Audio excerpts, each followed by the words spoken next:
Là, nous sommes à Niomor pour les essais dans la construction d'un RO+4.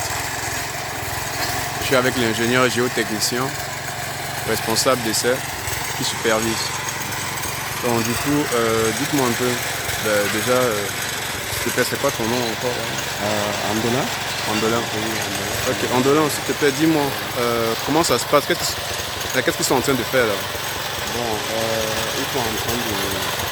Nous sommes en train de faire une étude géotechnique. Ok. Une étude géotechnique pour connaître la fonction d'administration du sol. Ok. En vue de la mise en œuvre de fondation d'un bâtiment. D'accord. RO+4. Ok. Et quand on parle d'un bâtiment RO+4, en réalité, c'est 5 x 3 mètres. Ok. Plus la toiture, ça fait pratiquement 18 mètres de hauteur. Oui. Donc les normes recommandent qu'on aille également jusqu'à 18 mètres dans le sol. D'accord. Pour connaître, pour avoir les informations du sol. Donc, dans notre cas, nous sommes en train de faire le deuxième point.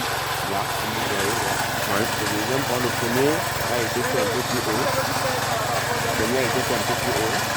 Et les informations aussi montrent que le sol n'est pas si mauvais. Ok. Parce que chez nous en géotechnique, il n'y a pas de très bon sol, il y a non plus de très mauvais sol. Les sols dépendent de l'ouvrage et de la nature de son exploitation. D'accord. Donc, tous les sols en géotechnique sont constructibles et exploitables. Ça dépend de ce qu'on va mettre sur un sol et de comment est-ce qu'on va pouvoir faire la mise en œuvre des fondations et des ouvrages qui doivent rester sur ce sol. Ok, j'ai une autre question là. Selon vous, bon là on est en train de faire des études parce que c'est un RO+4. Mais vous, avec votre retour d'expérience, qu'est-ce que vous préconisez? Est-ce qu'à partir d'un RO+1, on peut se permettre de faire des essais ou pas? Même à partir d'un plein pied, Oui. on peut faire des essais. Ok. Les essais en fait ne dépendent pas du nombre de tâches forcément.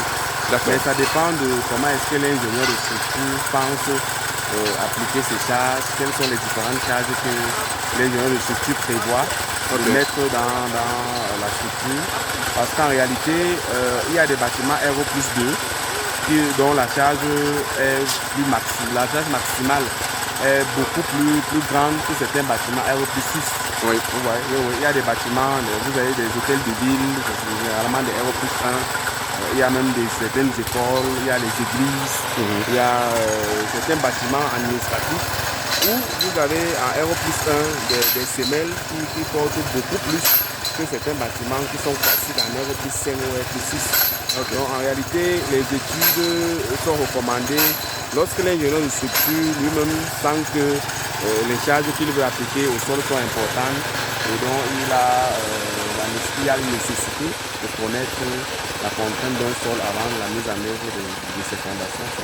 Ok, selon vous, du moins selon la norme, combien de points faut-il faire par surface?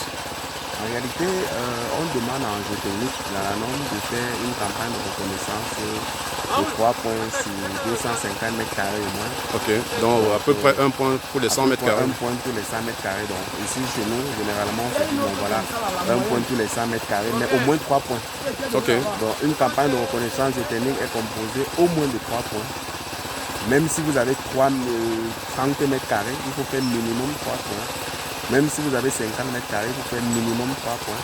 Mais au-delà de 250 mètres carrés, on peut revenir à la logique d'un point tous les 100 mètres carrés. Ok. Ok, bon, c'était tout pour les questions. Nous sommes sur le site et nous continuons avec les essais en cours là, juste derrière moi. À bientôt.